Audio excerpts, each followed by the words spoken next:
Gold, trusted gold buyers. మీరు తాకట్టు పెట్టిన బంగారాన్ని విడిపించి ఈ రోజు ఉన్న మార్కెట్ ధరకు కొనబడను.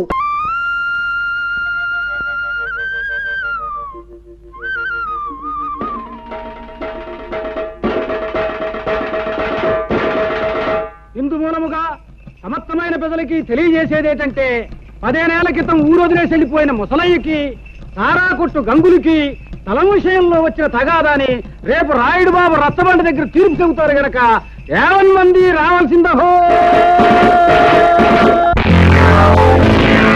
ఇవాళ గొడవేటో చెప్పు పంతులు. ఇదిగో ఈ ముసలయ్య ఊరొదిలి 15 ఏళ్ల క్రితం పారిపోయా. ఇతనుండే కొంప దుమ్ముతో ధూళితో బూజుతో శాస్త్ర ప్రకారం దెయ్యాల కొంపలా మారిపోయి పాపం గంగయ్యనబడే ఈ పెద్ద మనిషి ఊరి పెద్దల అనుమతితోనే దాన్ని తీసుకున్నాడు, బాగు చేసుకున్నాడు. సందేహం లేదు, దానికి ఎంతో డబ్బు కష్టము ఖర్చయినాయి. మళ్ళీ ఈ ముసలయ్య 15 ఏళ్ల తర్వాత తిరిగొచ్చి ఆ కొంప నాదే, నాకే ఇవ్వాలని అల్లరి మొదలెట్టాడు. అంటే నేనే గొడవ చేయలేదు బాబు. చేపల కూర కబుర్లు చెప్పకోవా. ఊళ్ళో పెద్ద మనుషులు మేము అబద్ధం చెప్తున్నాం అంటావా? సందేహం ఏముంది? ఇందుకనే శిక్ష వేసేయటం. నువ్వు మట్టగెరసలా ఊరికి గింజుకు పోకో. విషయమేంటో ఎన్నాయి. నువ్వేమంటావు ముసలయ్యా? రాయుడు బాబు, నా స్థలం నాకు ఇమ్మని ఆ గంగయ్యని అడిగాను, అంతే బాబు. గంగయ్య, నువ్వు చెప్పుకునేది ఏమన్నా ఉందా? అయ్యా, ఏళ్ళ ఖర్చు పెట్టి ఆ ఇంటిని స్థలాన్ని బాగు చేసుకున్నాను. ఏడాది తమకి ఇంటి పన్ను కింద 100 కట్టాను. ఇప్పుడు దాన్ని అడిగి ఇచ్చేస్తే నేను బికారాన్ని అయిపోయి బజార్ని పడిపోతాను. ఇక తమరేని ఆయన చెప్పాలి. ఈ ముసలయ్య అనే ఆసామి చెప్ప పెట్టకుండా ఊరు వదిలిపెట్టి వెళ్ళిపోయి తన కొంపని ఇటు పెద్దల చేతుల్లో గాని అటు చుట్టాల చేతుల్లో గాని పెట్టకుండా వెళ్ళిపోయాడు. 1 ఏడు కాదు, 2 ఏళ్లు కాదు, 15 ఏళ్లు పోయిన తర్వాత తిరిగొచ్చి నా ఆస్తి నాకు కావాలి అంటున్నాడు. సరే సబువే.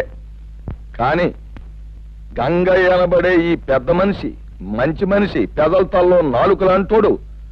అలాగా ఇలాగా కాదు, ఎన్నో రకాలుగా డబ్బు ఖర్చు పెట్టి ఎంతో చంపడి దాన్ని శుభ్రం చేసుకుని దాంట్లోనే కాపురం ఉంటున్నాడు.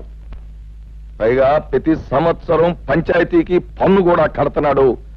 15 ఏళ్ల క్రితం పారిపోయిన ఈ ముసలయ్య వచ్చి ఇలా ఆస్తి నాది అంటున్నాడు. కానీ నిజానికి ఆస్తి మీద సర్వాకులు గంగయ్యకే ఉన్నాయని, ముసలయ్యకి ఎంత మాత్రం లేవని ఘంటాపదంగా ఏకగ్రీవంగా తీర్మానించడం అయిన. సందేహమే ఉంది.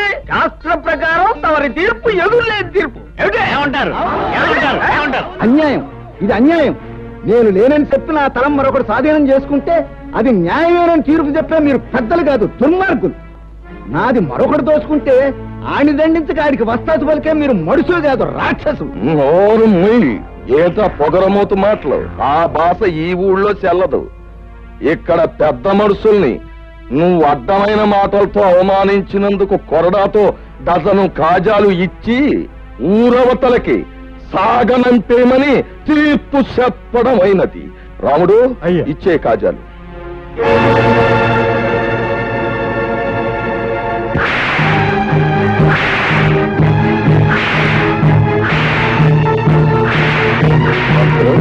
సరిగా లెక్కెడుతున్నావా?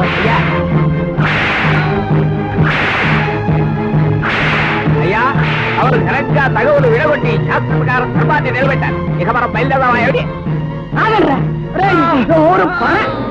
పంతులు చచ్చినాడా? ఏంటాడు చెప్పే ధర్మం? సొమ్ములేనాన్ని, సత్తులేనాన్ని లోకు చేసి అన్యాయం చేసి అన్ని చావగొట్టడం అంటా మీరు చెప్పే ధర్మం? రేయ్, ప్రయాణానికి భయపడి ఈ పెదలంతా మీరు చేసే పాపాలు చూస్తా ఊరుకున్నారా? ఏదో ఒక రోజు మీ పాపం పండి మండి మాడి మజాలైపోతారు సచ్చినాళ్ళారా. పద వెళ్దాం, పద. అయ్యా, తమరు ఎందరినోళ్లనో ఊహించారు. శాస్త్ర ప్రకారం ఈ వృద్ధురాలు నోరు కూడా ఊహించి ఊరికి మహోపకారం చేయకూడదు. అడే ఏమిటా? ఏమీ లేదు. ఊరందరి నోళ్ళు ముయించే హక్కు మనకు ప్రజలిచ్చారు. మన నోరు ముయించే హక్కు దానికి దేవుడే ఇచ్చాడు. ఏమిటి? అర్థమైందా? పదపోదాం. వచ్చేసావా తల్లి? ప్రయాణం బాగా జరిగిందా తల్లి? ఏం బాగా నాన్న, బస్సు 3 సార్లు ఆగిపోయింది. బండి 4 సార్లు గోతులో పడిపోయింది. ఎక్కింది రాయుడు గారు అమ్మాయిని తెలుసుకోలేని ఆ బస్సుని బండిని పెట్రోల్ పోసి తగలెట్టినా తప్పులేదనిపించింది. మరోసారి అలా జరిగితే ఆ పని నేనే చేసేస్తాను. అమ్మ ఎలా ఉంది? వయసు మళ్ళినా తిరగలి రాయిలా తిరుగుతూనే ఉంది. ఎంత తిన్నా అరుగుతూనే ఉంది. హాయ్ పంతులు గారు. కులాసాయనే ఉందమ్మా. నువ్వు దాని జోలికి పోకుండా ఉంటే నిక్షేపంగా ఉంటుంది. ఏమిటి లింగం గారు, వేళ తప్పకుండా మీరు తాగడం తప్ప మీ ఆవిడ నెల తప్పడం గురించి చిన్న పిల్లవి అంత పెద్ద విషయాలు మీ అంత పెద్ద కాకపోయినా నేను పెద్ద మనిషి అయిందానేనండి. అలాగేనమ్మా, ప్రయాణంలో బాగా అలసినట్టున్నావు, వెళ్ళి నీళ్లు చూసుకోమ్మా. లింగం గారి పెళ్ళవే ఇంకా నీళ్ళాడలేదు, పెళ్లి కాని దాన్ని నేను నీళ్ళోసుకోవడం ఏంటి? అబ్బా, మొత్తానికి ఎలాగైతే అందరినీ ఓ దులుపు దులిపేసిందయ్యా. ఏమిటో పిచ్చి పిల్లంతా వాళ్ళ అమ్మ పోలిక. ఆవిడ కూడా పోయే వరకు ఏదైనా విషయం వస్తే తమాషగా ఓ దులుపు పోయేది. ఈ దులుపుడు వ్యవహారం ఉంది చూశారు, ఇది కుటుంబానికి ఎంతో శుభప్రదం అని శాస్త్రాలు ఘోషిస్తున్నాయి. అలాగా అయితే చేయకూడదు. దండాలండి.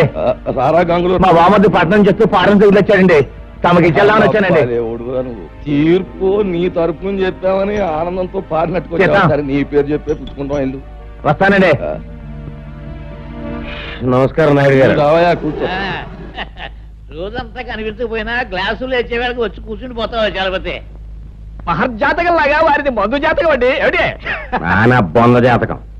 రాయుడు గారి స్కీమింగ్ ప్రకారం పట్నం వెళ్ళి ఆ యానాదిరాముడి పొలం చెక్కను నొక్కేయడానికి కోట్ల చుట్టూ తిరగలేక చేస్తున్నా. నువ్వు ఎక్కడ తస్తావు? ఏదో పారిని మింగేవు అంటే మళ్ళీ బతికేస్తావు. వెళ్ళిన పని అయిందా? లాయర్ గారికి 4 డబ్బులు కనిపించి పని జరిపించాను. రాయుడు గారు తలుచుకుంటే జరగనే ఉంది. వారు ప్రభువులు, వారికి తెలియకుండా ఈ ఊళ్ళో ఎవరు చావడానికి లేదు, బతకడానికి లేదు, ఈ ఊరి నుంచి బయటికి పోవడానికి లేదు, పొరుగురు వాళ్ళు లోపలికి రావడానికి లేదు.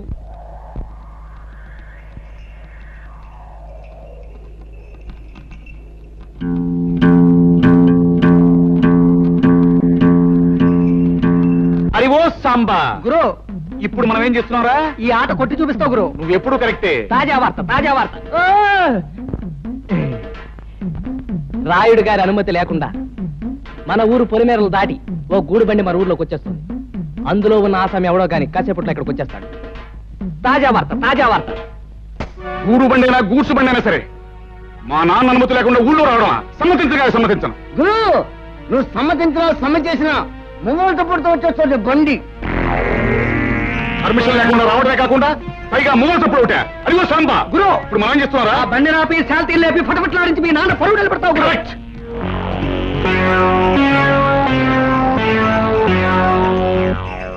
రేయ్, బండిలో పడుకున్న బాట్కోనాయాల పర్మిషన్ లేకుండా ఈ ఊళ్ళో కాలెడితే తలగిరిపోతుంది తెలుసా?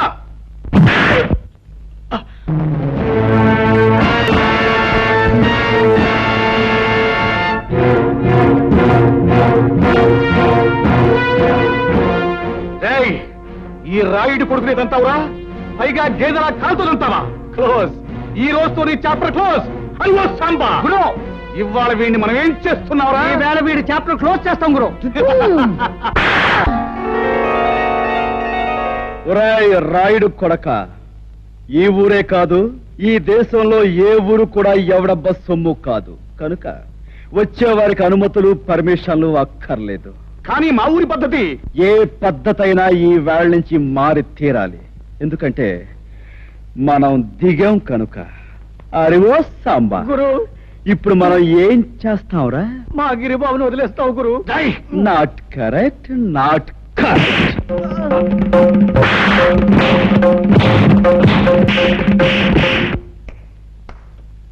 రాయ్, వాడిని తీసుకువెళ్ళి మూతి మీద మొహం మీద కాపలం పెట్టండి. రైట్. 100 200 వేసుకో బాబా, తొందర వేసా.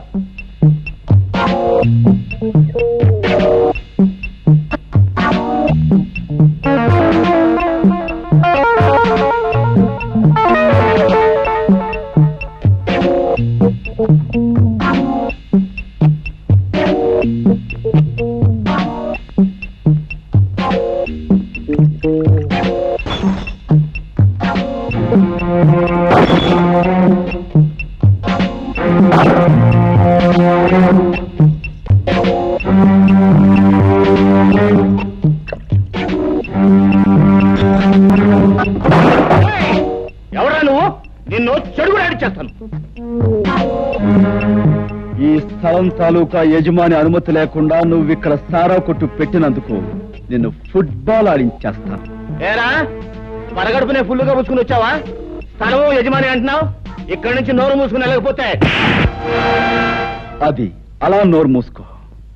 చూడు, ఈ స్థలం నాది, ఈ ఇల్లు నాది కాదని ఎవరైనా అన్నాడే అనుకో, వాడి తలకాయ లేచిపోద్ది. నువ్వు నీ సామాన్తో అరగంటలో ఇక్కడి నుంచి ఖాళీ చెయ్యకపోతే నిలువున చీరేస్తాను. సంజయ్,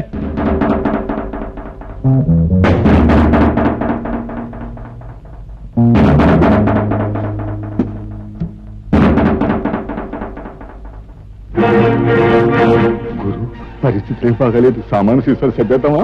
రే తాడి చెట్టు నా కొడక, ఊరు పెరుగులేని ఎవడో కొట్టు ఖాళీ చేయమంటే చేస్తామంటారా? ఏంటి గురు, పళ్ళు రాయ కొట్టాను, టేబుల్ అన్ని ఎలిగి కొట్టాను. నోరు మీరా, లేకపోతే నీ పీకి నొక్కేస్తా. అరగంట పూర్తి వాడు అదే చేస్తాడు. నోరు మీరా గాడిద. రే భద్రన్న కొడక, అలా గట్టుకడా పకీర్ వాడు మనుషులు ఉంటారు. వెనక దాన్ని పోయి తొందరగా తీసుకురా. ఇంకా మీకు 8 నిమిషాలు టైం ఉంది. ఇదిగో నా దగ్గర 2 సిగరెట్లున్నాయి. ఒక్కొక్కటి కలుసుకోవడానికి 4 నిమిషాలు పడుతుంది. ఈ 2 సిగరెట్లు కలుసుకుని నేను గృహప్రవేశం చేస్తాను, గుర్తుంచుకో.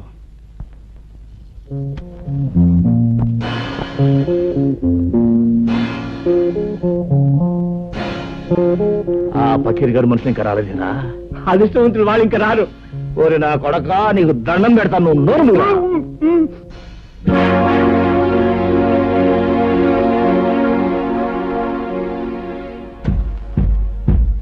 రాయ్, సారా కొట్టు.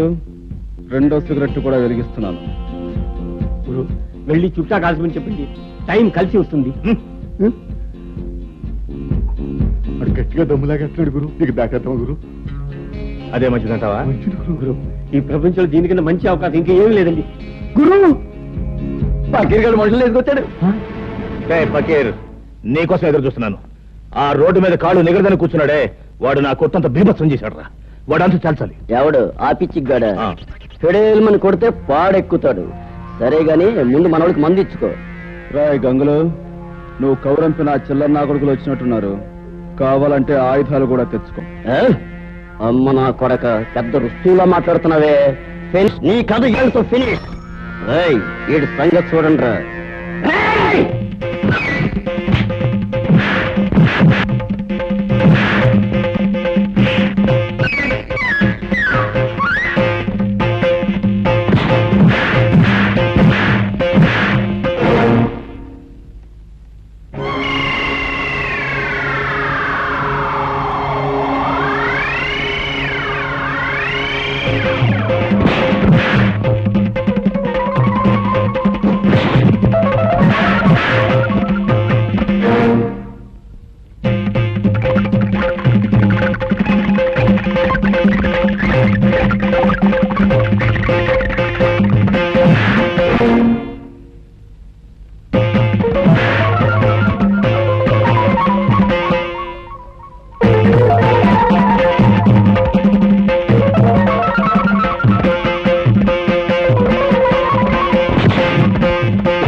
ఇల్లు ఖాళీ చేశారా?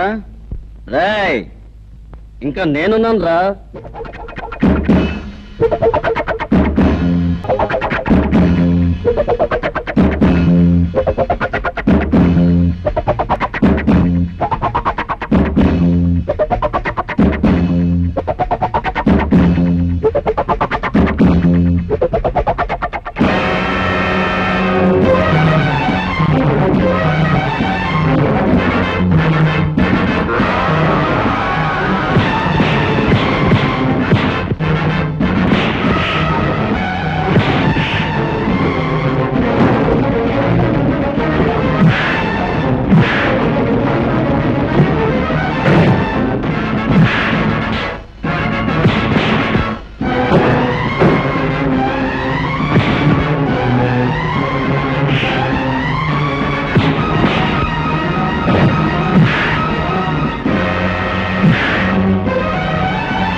బాబోయ్ అమ్మో ఏమిట్రా ఏమిటి పెళ్ళం లేచిపోయిన వాళ్ళ ఏం జరిగింది? కాసులో ప్రాణం పోయిండాల్సింది బాబోయ్. మన అబ్బాయి గారిని బాధేసిన పట్నం కూరడు నన్ను కూడా బాధేసి సాగు చేశాడు బాబోయ్. శాస్త్రం ప్రకారం రావణ రాజ్యంలోకి హనుమంతుడు ప్రవేశించి లంకిని కొట్టినట్టు నిన్ను కొట్టాడు. అంటే రాయుడు గారి రాజ్యంలోకి రాహు అడుగు పెట్టాడన్నమాట. ఏమిటే అంటే రాయుడు గారు రావణాసురుడు కుంభకర్ణుడు ఈ తిరుపతులట్టు తినిపించేయగలను. అలాగే కుర్రలేదు అనుకుంటున్నారేమో. సర్లే ఒరే రాముడు, అయ్యా గౌడుకి ఎదురా మేస్తూ ఇంట్లో ఉండడమేనా జబ్బ పుష్టామైనా చూపించడం ఉందా? ఆ గంగులు గారితో వెళ్ళి ఆ కుర్రవేతమని పట్లాడించేసి మట్టి ఏర్పించేసి ఇది రాయుడు గారి దెబ్బ అని చెప్పినారా? అలాగే అయ్యా. ఏమిటి ఆ పట్నం నుంచి వచ్చినవాడు మా అన్నయ్యని దులిపేశాడా? అవునే, ఈ మధ్య మీ అన్నయ్యకి మరీ పొగరెక్కింది. ఏయ్, పొగరు మా వంశ లక్షణమే. మా అన్నయ్య రౌడీ, రాలుగాయి, తుంటరి. అందుకు వాణ్ణి మా నాన్న కొట్టాలి, తప్పదంటే నేను తన్నాలి. అంతేగాని ఎవడో పరాయివాడు వచ్చి పెద్ద హీరోలాగా దరదలాడిస్తాడా? వాడెవడో నాకు తగలాలే. ఒక్క దులుపు దులిపే. అయ్యా, శాస్త్ర ప్రకారం మన రావుడి గారి కండలకి ఆ కుర్రవాడు గుండు లేక పిండు అయిపోయి ఉంటాడు. ఏంటి తౌడైపోయి ఉంటాడు. ఏమిటి రాముడు గారు కూడా? అయ్యా నాకేం తెలియదండి. ఈ లోపలికి వెళ్ళేది అన్నాడండి. అంతే, దీపావళి అవుట్లోకి పెద్ద మోత వచ్చింది. తిరగొచ్చిన కళ్ళ దగ్గర పడి ఉన్నాడండి. ఇలా ఈడ్చుకొచ్చేసాను. అచ్చం నాకు అలాగే జరిగిందన్న. ఏడ్చాలే సన్నాసాధారణ సన్మానం అనుకున్నావా? తలుచుకు సంబరపడిపోవడానికి. ఆంధ్రదేశంలో ఇన్ని పల్లెటూళ్ళు ఉండగా ఆ కుర్రాడు ఈ ఊరే ఎందుకు వచ్చినట్టు, ఆ ముసలయ్యగాడి ఇల్లే ఎందుకు కొన్నట్టు, అది ఆలోచన. తమరు లేచి రాజు విడల రవితేజములు అలరగా అన్నట్టు అక్కడికి వెళ్లి ధ్వజస్తంభంలాగా నిలబడి కళ్ళు ఎర్ర చేశారంటే తనే వచ్చి మీకు ఆమె పడిపోతాడు.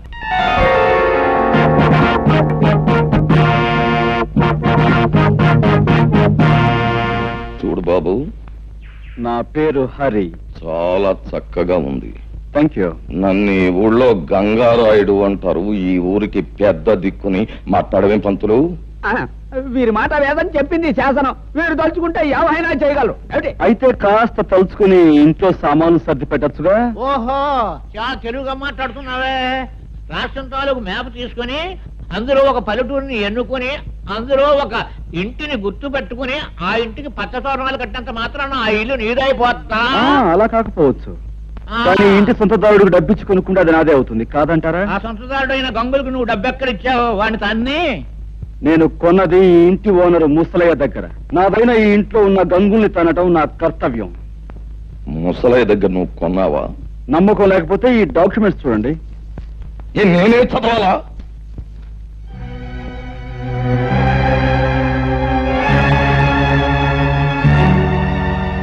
చూడండి లింగం గారు, మీకు మరో శుభార్త. ముసలయ్య దగ్గర ఈ ఇల్లే కాక అతని 4 ఎకరాల పొలాన్ని నేనే కొన్నాను. ఇన్నేళ్లు దాని మీద వచ్చిన ఆదాయాన్ని తమరు మూట కట్టుకున్నారని తెలిసింది. సాధ్యమైన త్వరలో ఆ మూట నాకు అందివ్వకపోతే తమను కూడా ఒక ఆట ఆడింతాల్సి వస్తుంది. అదన్నమాట విషయం. చూడబ్బాయి హరి, చాలా సంతోషంగా ఉందయ్యా నాకు. ఎందుకంటే మా లింగానికి వార్నింగ్ ఇచ్చే మగవాడు ఇన్నాళ్ళకి నాకు కనిపించినందుకు చాలా సంతోషంగా ఉంది. చూడు లింగం, ఆ అబ్బాయికి ఇవ్వాల్సిన సొమ్ము అనా పైసలతో మూట కట్టి పళ్ళెంలో పెట్టించే, లేకపోతే ఊరంతా చిచ్చి అని తప్పు తప్పని అంటారు. చూడు అబ్బాయి హరి, మా ఓణ్ణి నేదో అన్నాడంట, నువ్వు పెసరెట్టు ఎట్టేసావంట. మరి జరిగింది తప్పే గనక ఆడి కన్న తండ్రిగా నేను వచ్చి మన్నించమని అడుగుతున్నాను. నన్ను మన్నింపు కోరే కంటే మీ అబ్బాయిని కాస్త కుదురుగా ఉండమని చెప్పడం మంచిది. అది మళ్ళీ నాకు చెప్పాలా? ఎలాగూ జరిగే పని అదే. ఏగో కాగితాలు, వస్తాను. ఏంటయ్యా సూపు? వెంటనే అడుగయ్యూ పోయావంటే కరకజ్జం తినిపించేస్తాను. అన్నా, ఇంతకాలానికి ఆ వెధవల్ని తన్ని ఆ వెధవల చేత దండాలు పెట్టించుకున్నది నువ్వే. మా చిన్నప్పుడు ఈ ఊళ్ళో రుస్తుం రుద్రయ్య అని ఉండేవాడట. అన్యాయం అధర్మం అని అనిపిస్తే నీలాగే పెద్దవాళ్ళకైనా సరే బుద్ధి చెప్పేవాడట. ఇక నువ్వు మాకు కాస్త ఒత్తాసుగా ఉన్నావు అనుకో, ఊరిలో దారిలో తెచ్చేయచ్చు. దాందే ఉంది. మంచికి మంచి మనుషులకి నేను ఎప్పుడూ అండగానే ఉంటాను. పదండి. ఏ పద్మ, ఈ గొలుసు ఎక్కడ చేయించావే? చాలా బాగుంది. అదిగో అతనే నీ హీరో.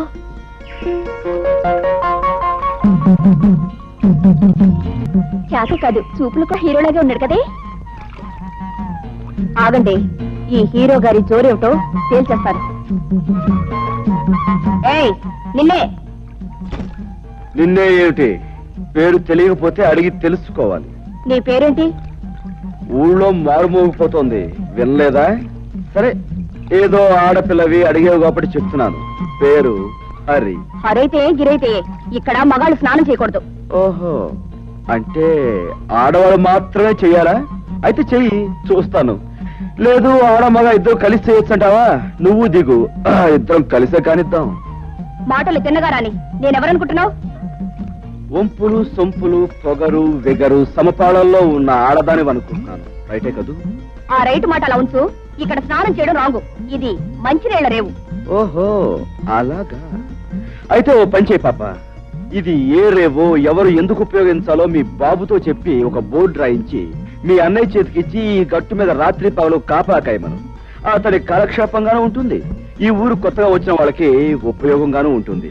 ఉంటాను. చూడు, ఆ బోర్డు మీద అక్షరాలు నీ మొహంలా అందంగా ఉండేలా రాయమను. వస్తాను, గజ్జల గుర్రం.